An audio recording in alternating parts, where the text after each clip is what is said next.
Night fell over Rome, and the sky took on the dark, coppery hue of smoke and storm. From the high ground a ruler looked down as flame after flame leaped from rooftop to rooftop, as though the city itself had been lifted and offered to the gods. Ash drifted through streets that had once carried commerce and laughter. Now they carried panicked voices, hoofbeats, and the sharp crack of timbers giving way. In the distance, temples and triumphal arches dissolved into haze until even familiar monuments became uncertain shapes. Inside the palace, courtiers spoke in fragments, careful with every word. In the alleyways, the poor cursed whoever would listen. In the barracks, soldiers waited for orders that did not arrive, listening to the city burn, as if listening could reveal who would be blamed. Across the metropolis, a name gathered force on countless tongues spoken with hatred, fear, and a strange, unwilling fascination. Rome was on fire, and the world's most powerful man stood in the path of an old Roman question. Was he guardian of the state, its ruin, or something more unsettling, still an emperor who treated power as performance while the empire's foundations shook? Yet the fire was never the beginning. It was the moment when everything that had been building in silence became visible, lit from below. Long before the first sparks near the Circus Maximus, a child had been shaped by a dynasty that treated the state as inheritance,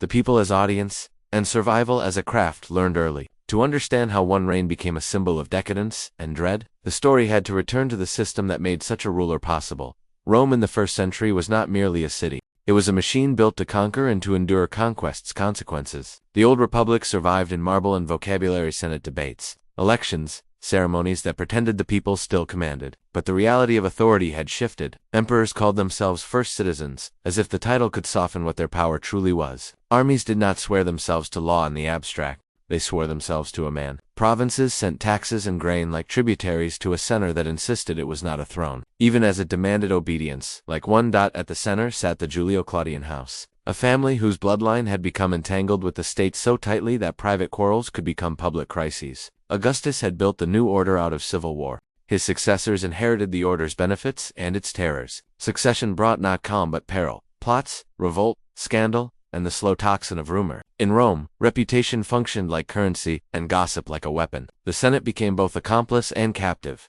trained to flatter, resent, and sometimes conspire. The Praetorian Guard, created to protect the princeps, learned how easily protection could become leverage. Culture sharpened the contradiction. Rome praised discipline, restraint, and gravitas, the hard stoic performance of virtue. Yet Rome also craved spectacle, chariot races that shook the Circus Maximus, gladiatorial contests staged under open sky, theater where politics could become entertainment. The empire asked its ruler to look like a statesman, act like a general, and rule like something more than human. It offered immense authority and almost no safety. In such a world, weakness could be fatal, and applause could be corrosive. Into that furnace, a boy was born with a famous name and an uncertain future, and Rome began to write the first lines of a tragedy that would one day seem inevitable. Even as it unfolded through human choices, he entered the world in 36 CE, as Lucius Domitius Ahenobarbus, descended from an old aristocratic line and bound by blood to the imperial family. His father, Julio Domitius Ahenobarbus, was remembered by ancient writers as harsh and unscrupulous, proud in a manner Rome admired in ancestors but feared in contemporaries. His mother was Agrippina the Younger, intelligent, relentless, and ambitious, sister of the Emperor Caligula and great-granddaughter of Augustus. In his early years, fortune turned against them. Caligula's reign slid into instability and political violence. After Caligula was removed, Claudius took power and Agrippina's position became dangerous. Exile, confiscation, and court intrigue were not distant stories in the boy's childhood. They were the climate he breathed. When his father died, the child's prospects narrowed further. In Rome, power did not simply elevate. It chosen those not chosen could be pushed aside. Agrippina refused to be pushed aside. She returned from exile, maneuvered through a court built on suspicion, and achieved what few dared to attempt: marriage to her uncle, Emperor Claudius. The union scandalized Rome and revealed its deeper meaning at once. It was not sentiment, it was strategy, a claim on the future.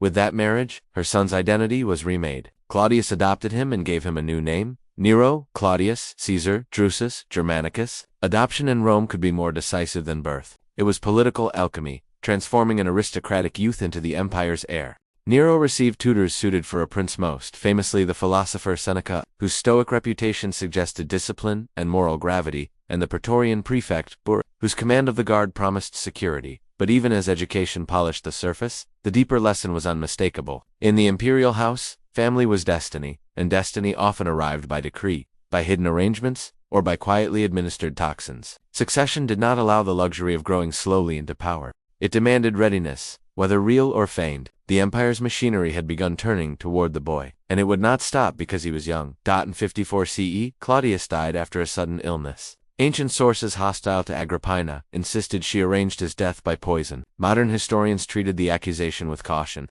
noting how readily later writers framed imperial women as convenient villains. The mechanism remained disputed, but the effect did not. The household moved quickly, as if rehearsed. The Praetorian Guard was secured. The Senate was presented with a new princeps. At 16, Nero became emperor of Rome. The first phase of his reign did not look like tyranny. It looked like relief. Seneca and Burrus, as advisors, projected moderation. Public gestures toward the Senate suggested respect, even if Rome understood how ceremonial such respect could be. Taxes were handled with restraint. Games were held. After years of suspicion under Claudius, the ruling class allowed itself a fragile hope that the young emperor might be guided into stable rule. Prince who would let experienced men govern and keep the dynasty's internal dangers contained. But the calm carried its own tension. Nero had not ascended alone. Agrippina expected authority as the partner who had placed him on the throne. Her portrait appeared beside his on coinage. She attended audiences. She watched the palace like a commander watches a captured city.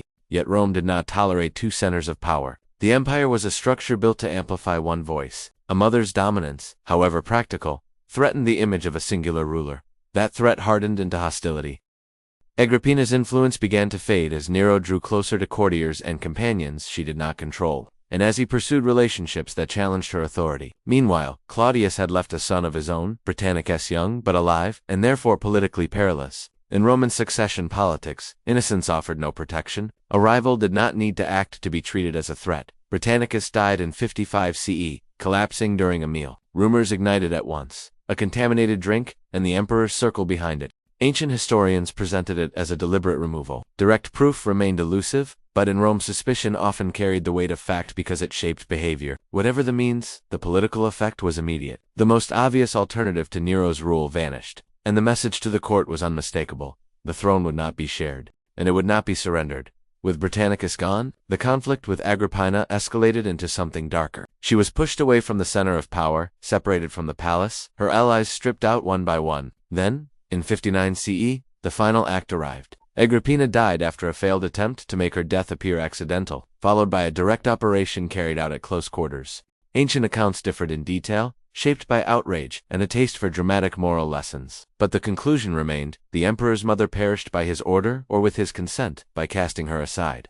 Nero declared his independence. He also crossed a boundary that could not be scrubbed away by ceremony. Rome could excuse severity in war, harshness in law, even the quiet sidelining of rivals. But a mother's death at the hands of her son carried the stain of impiety, a rupture with the oldest moral order. The young emperor had secured his throne, and in doing so he taught Rome what kind of reign might follow. One that would protect itself first and explain itself later, once restraints loosened. Nero's ambitions turned toward spectacle and personal image, toward the idea of the emperor not only as ruler, but as performer whose success was measured by applause. His reign was not without achievement in the plain administrative sense, much of it carried out by capable men under his authority. In the east, Rome faced the long contest with Parthia over Armenia, a kingdom pressed between empires like a shield that could be held by only one hand. The general Corbulo led campaigns that restored Roman prestige after earlier setbacks. By 63 CE, a negotiated settlement placed a Parthian prince on the Armenian throne under Roman approval, allowing both powers to claim honor and sparing the region further devastation. It was a compromise, and in imperial diplomacy, compromise could be a form of victory. That within Rome, the machinery of governance continued. Grain supply remained a vital concern. Public works moved forward. The provinces, stretching from Britain to Syria, continued to feed the capital's needs through taxation and tribute. Nero also patronized culture, favored the arts, and staged elaborate games. To some Romans, this looked like refinement and generosity. To traditionalists, it looked like indulgence. The old Roman ideal imagined a ruler who displayed restraint and won respect through command. Nero seemed to crave admiration, and admiration could be bought with spectacle. That hunger for approval became perilous. When the city that provided the largest stage began to burn, the Great Fire of 64 CE fixed Nero's name in memory like a brand. It began near the Circus Maximus, in a district filled with shops, flammable goods, and crowded dwellings. Wind drove it through narrow streets where wooden structures clung together like kindling. For days it raged, stopped, and reignited, advancing with a logic that made it seem almost alive. When it finally weakened, vast areas of Rome lay ruined. Ancient accounts diverged on Nero's role, and the divergence itself became part of his legacy. Some reported he was at Antium when the fire began and returned to organize relief. opening public buildings to refugees and arranging food supplies. Others claimed he watched with theatrical detachment, entranced by the spectacle, even alleging that men were sent to keep the blaze moving to clear ground for new plans. These stories came from hostile sources, many written by senators or later historians steeped in senatorial values, and they could not be taken as simple transcripts of fact. But even uncertainty carried consequence. In Rome, what people believed about the emperor mattered almost as much as what he did.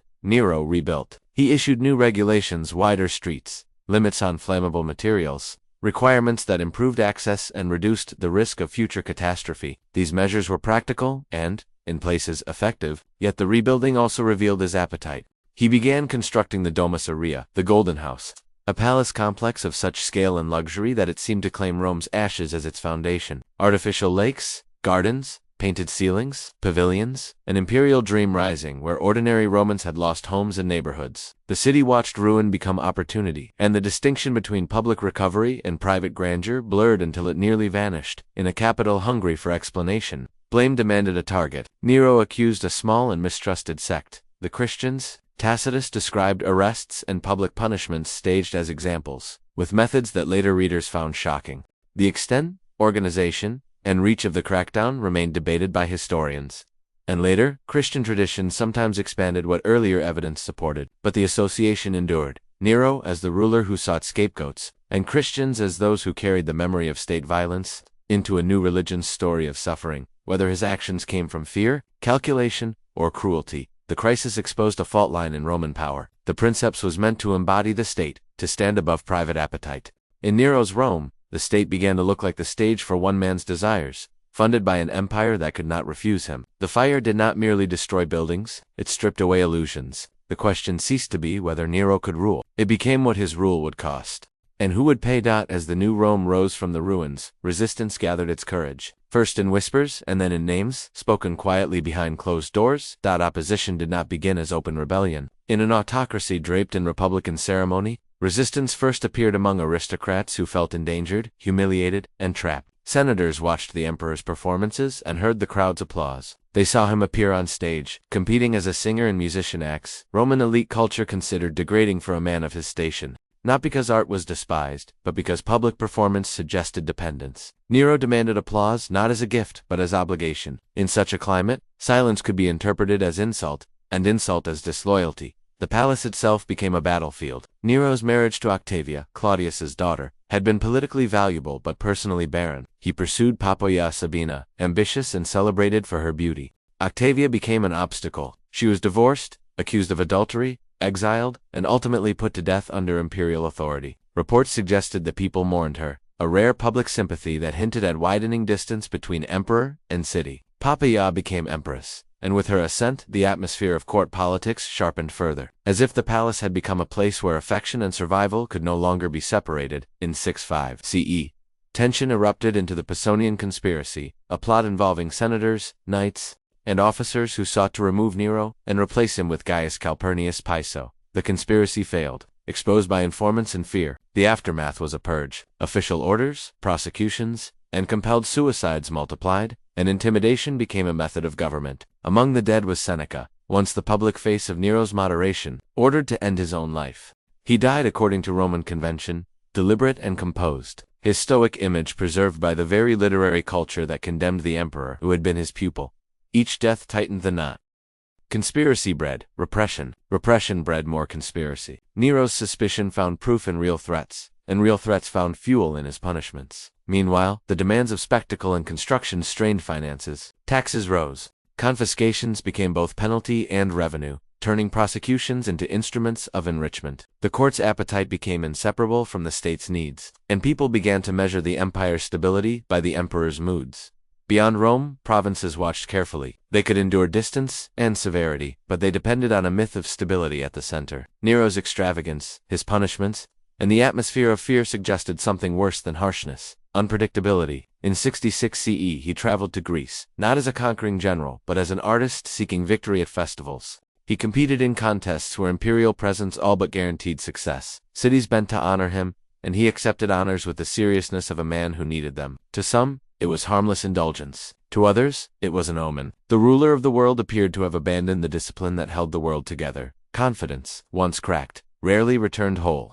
As the emperor pursued laurels and adoration, the empire's hard machinery, legions, governors, treasuries began to weigh him not by his performances, but by his usefulness. The final crisis approached, and it would not be answered by poetry, palace guards, or another round of state reprisals. It would be decided by loyalty and force. By 68 CE, the empire was restless. In Gaul, the governor Gaius Julius Vindex rose in revolt, denouncing Nero and calling for a new leader. Vindex was defeated, but the rebellion revealed something more dangerous than any single uprising: the idea of replacement, the possibility that Nero was not inevitable. In Spain, the governor Servius Sulpicius Galba accepted the role of leader in opposition to the emperor. The challenge spread not like wildfire, but like a crack in stone, quiet, widening, irreversible with each shift of allegiance. Rome's greatest weapon was the army, and the army's greatest power was choice. When legions wavered, Nero's authority began to evaporate. The Praetorian Guard, meant to shield the throne, became uncertain. Promises were made, payments offered, loyalties tested.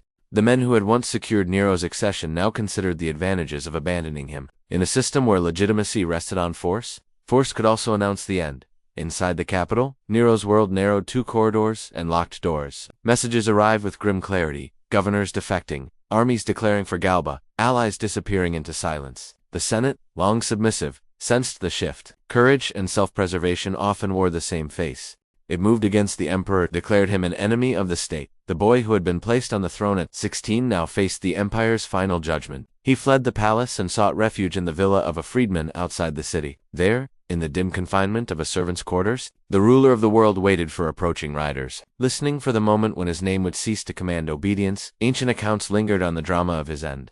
Nero hesitated. He lamented. He asked for someone to set an example. He understood that capture would mean ritual humiliation and a public sentence. Finally, with assistance, he took his own life with a dagger. His last reported words were preserved as both lament and self-advertisement. "What an artist dies in me." The line might have been shaped by hostile memory, but it matched too closely the life Rome had watched. An emperor who measured himself by applause even as the world slipped away. On June 9, 68 CE, Nero died. With him ended the Julio-Claudian dynasty. Rome did not find peace. His death tore away the illusion that the Principate had solved the problem of civil conflict. The empire fell into the year of the four emperors, Galba, oath of it, and finally Vespasian, revealing with stark clarity that Rome's greatest danger was not simply a flawed ruler, but uncertainty about succession, and the fact that legions could decide the state's future by choosing whom to follow. Nero's last days were not merely personal tragedy. They were the culmination of a system that elevated one man beyond ordinary restraint while leaving him dependent on soldiers' loyalty and elites' patience. His downfall was built into the nature of his power. The same mechanisms that made him emperor could unmake him overnight.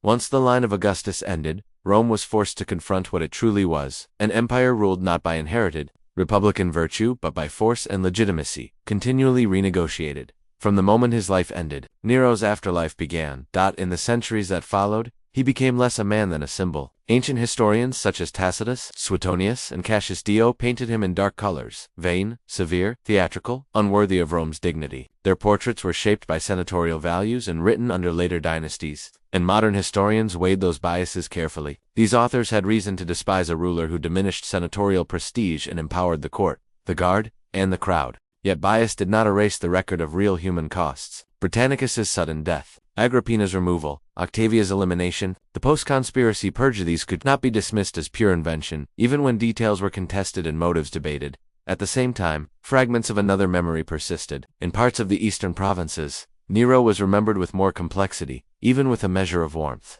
Relief policies after the fire, public entertainments, the settlement in Armenia, and his emphasis on Greek culture created pockets of goodwill. After his death, impostors appeared claiming to be Nero returned, a phenomenon remembered as the legend of Nero redivivus. Such myths rarely clung to rulers who left only hatred behind. They clung to figures who had inspired both fear and longing, whose reign felt to some like a loss and to others like deliverance. His legacy fused powerfully with Christian memory. Whether the crackdown in Rome was as extensive as later tradition claimed, Nero became a template for the ruler who turned state power against a vulnerable minority. He entered apocalyptic imagination as a dark archetype, an emperor whose abuses seemed larger than politics. In that form, he outlived Rome's institutional realities and entered moral history, where symbols often carried more force than nuance. Debate continued over how much of his infamy was deserved and how much was constructed by those who survived him. The tension at the center of his reign remained difficult to escape. Nero did not fit Rome's ideal of the emperor as austere commander. He sought admiration as an artist and demanded it as ruler.